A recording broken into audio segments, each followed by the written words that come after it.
जहन्नम का जब आगाज होगा तो 3 आदमियों को लाया जाएगा।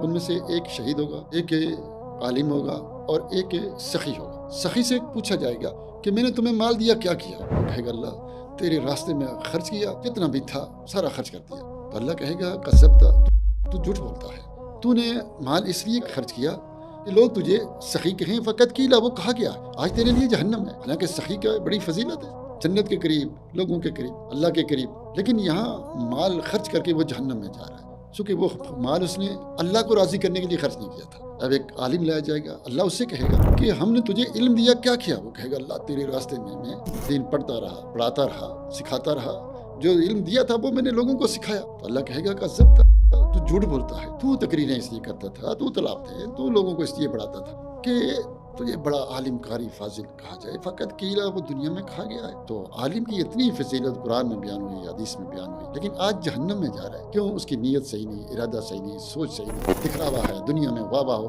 अल्लाह को राज़ी करना मकसद नहीं कि अल्लाह को भी राज़ी करना चाहता था, दुनिया को भी।